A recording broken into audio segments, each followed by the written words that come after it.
Everybody has problems in this world, but your problems in this world, you're supposed to be able to deal with that. And dealing with that when you're looking at 20 years in prison.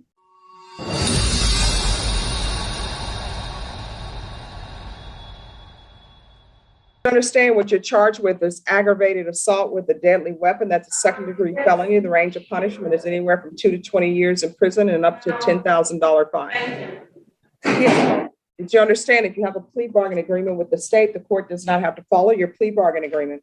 If for any reason the court does not follow your plea bargain agreement and gives you more than you bargained for, the fact that you entered a plea will not be used against you and you will be allowed to withdraw your plea. Did you understand? Yes, ma'am, I did. Did you understand that the court were to grant your application for deferred adjudication? If for any reason your deferred adjudication were revoked, the court could find you guilty, sentence you up to 20 years in prison, and up to a $10,000 fine. Did you understand?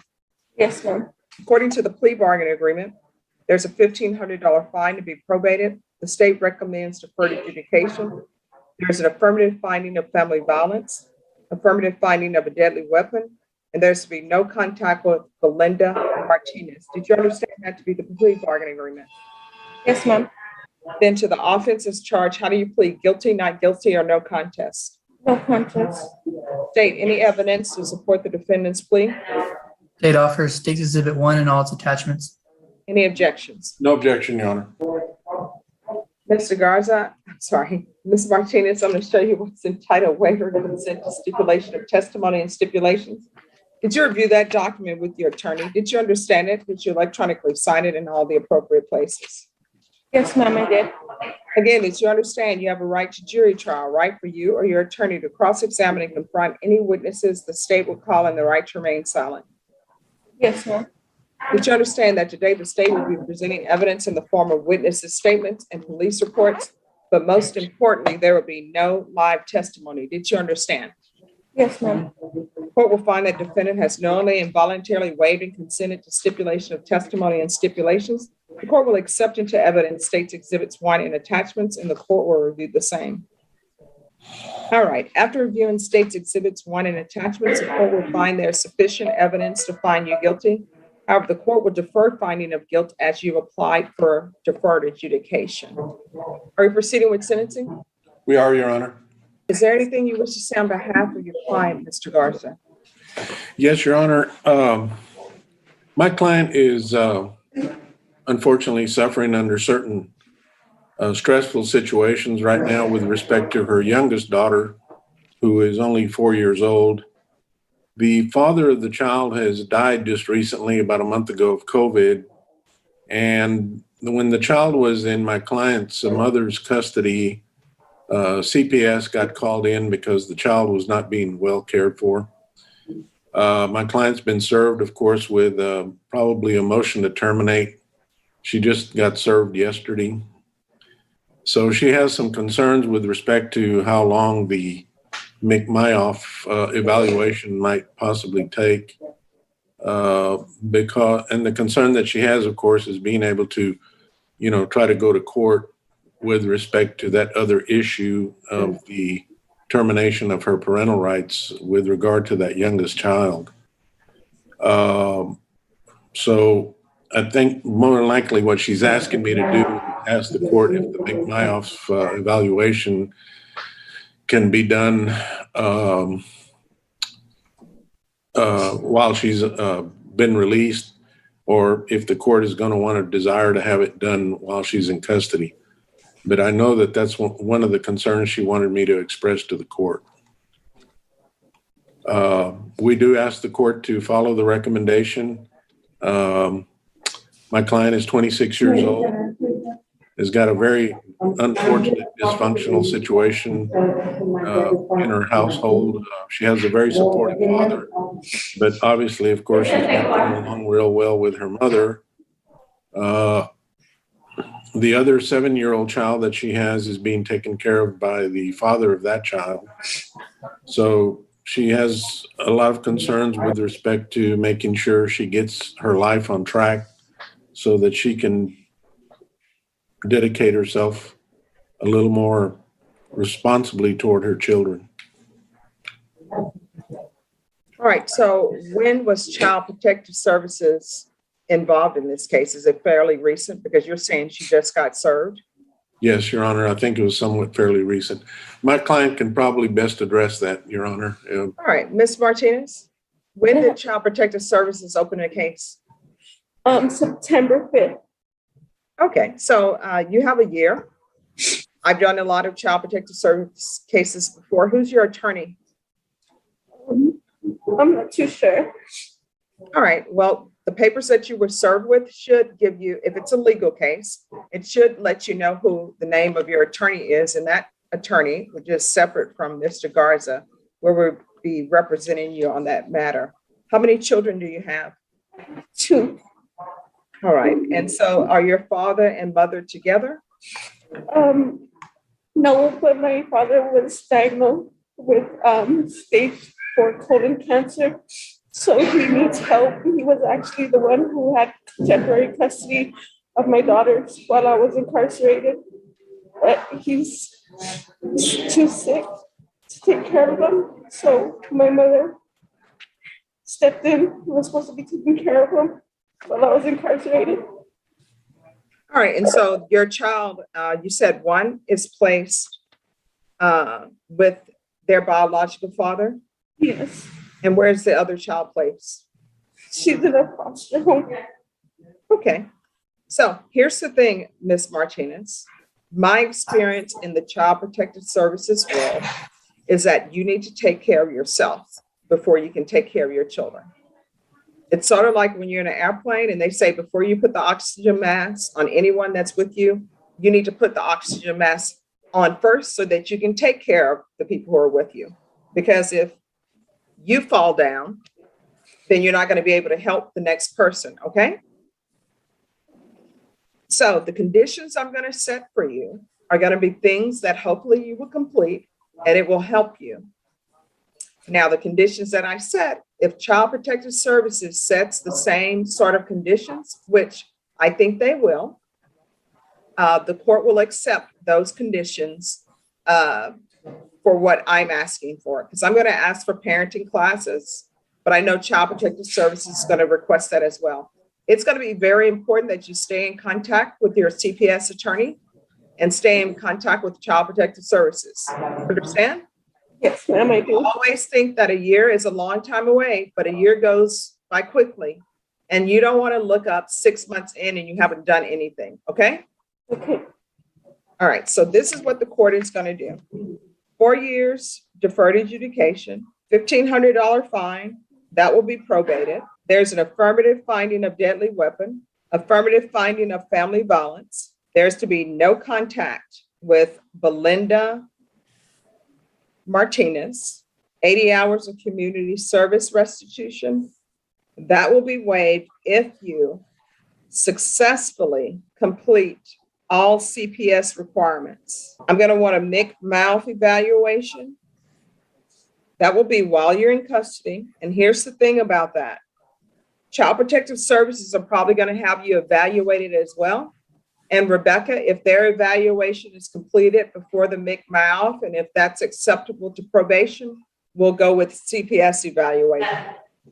The BIPP course, parenting classes, regular Zoom reporting or in person, field visits, 2 times per month. Where are you going to be staying if you're released? At my grandmother's. All right, does your grandmother want you there? Yes. What is your grandmother's name? Esther Martinez. Okay, you're to reside with Esther Martinez upon release, CPS compliance, random UAs, field visits, 2 times per month, random. All right, with that, we'll close the record. Ms. Martinez, Yes, ma'am. this is what I'm going to tell you. You need to start taking care of yourself. From here on out, everything you do, if you want custody of your child back, you're going to have to focus on doing what's best to potentially obtain custody of your child back. You understand? Yes, ma'am. I know you may think this may seem harsh, but remember, we're all on a journey. where we start at is not where we're going to end in our journey in this life. So hopefully, as we go along, we're improving ourselves, okay? Yes, ma'am. Are you the same Beth Nicole Martinez who was placed on deferred adjudication in 2021 CR 8476 for the offense of aggravated assault with a deadly weapon on October 12, 2021 for a period of 4 years? Is that you? Yes. All right, state. Yes, state's going to proceed on violation of condition number 2 on or about the 7th day of October 2024 in Bexar County, Texas. The defendant, Beth Nicole Martinez, did then and there fail to submit to drug testing as directed by the court officer, supervision officer, and or duly authorized agent of the court in violation of condition number 2. How do you plead to that? True or not true? True. State. The state will waive the remaining violations. No objection. All right, did you understand by pleading true to violation of condition number 2, the court could find it true, grant the motion, find you guilty, and sentence you up to 20 years in prison and up to a $10,000 fine? Yes. Knowing that, will you still wish to plead true to violation of condition number 2? Yes. Court will find violation of condition number 2 true. Is there proposed agreement? Partially, Your Honor, the agreement was for her to plead true to violation of condition number 2. I do believe defense and I both have different recommendations. The state's recommendation is that she receive some sort of inpatient treatment given the positive UA and the failures to submit. But I do not see any evidence of mental health directives. I mean, the only thing we have is going back as far as 2021. I don't have any current on that to show that there's DPRF. All right. It's my understanding, Judge, and I think the state checked into this also. Felony drug court, she was in phase 5. They checked into that. What that is, that's the aftercare program. If the court takes notice, the last drug test was back, I want to say 30 UA was either September or October, the October one. We don't know if she's pregnant or not. She may have miscarried. They will find out this week. Having said that, Judge, we would like some form of outpatient treatment, maybe weekly UAs. It's like like I told the state, you're running the 440-yard dash, you make it to 435 yards, and then we don't quite complete it up. Now we're going to have to start another 9-month program.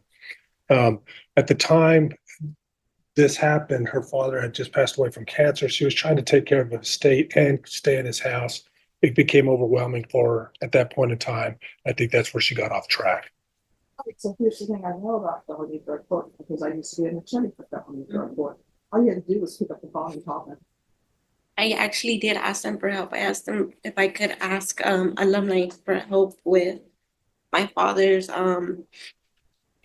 funeral. I even asked if I could put his fundraiser out there. And the case manager at the time, CJ, denied it. She didn't even let me bring it up to alumni. But now here's the thing, it's not about whether or not you can do a fundraiser. It's about, I'm struggling because I have all of this hitting me at once.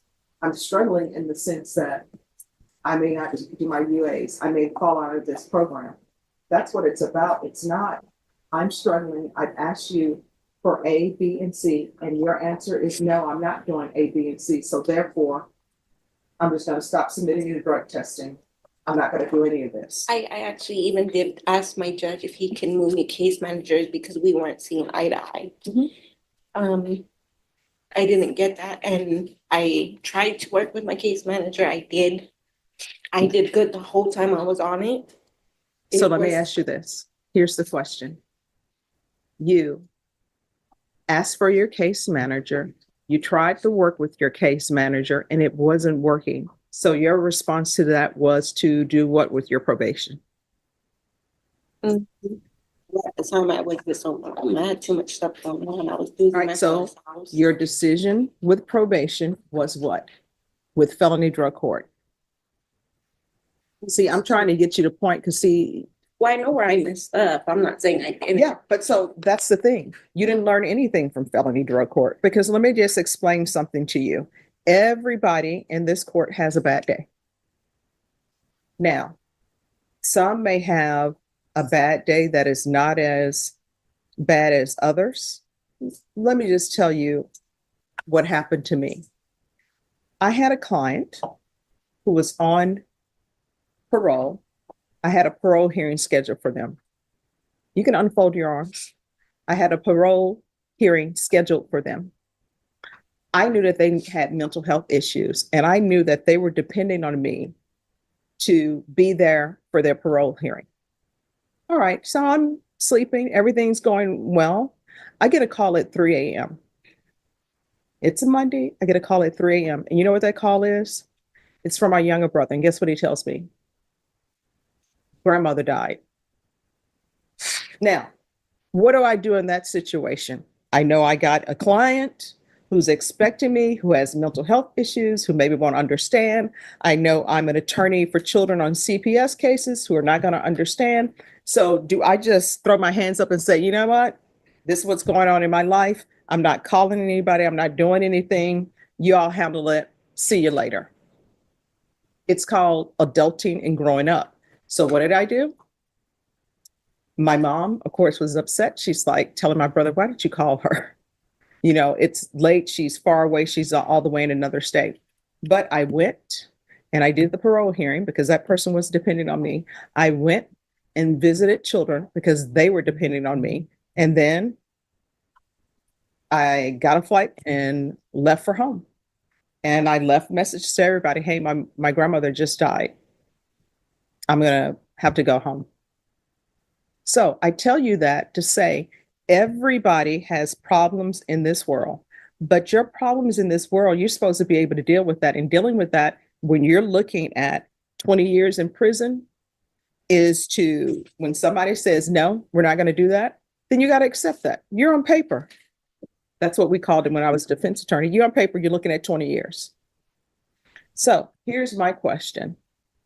Is the TAP evaluation updated or no? Your Honor, the TAP evaluation I have from probation is from 2021. I do not see, I don't have any information of it. All right, so we need an updated TAP evaluation. So I'll find number 2 true. I'm going to give you a choice. I can deny the motion. You're not getting out of jail today. You're going to do the TAP evaluation in custody. If the TAP evaluation says you're going to inpatient, you're going to inpatient. Or what I can do is I can revoke you and I'll give you 3 years. Those are your choices.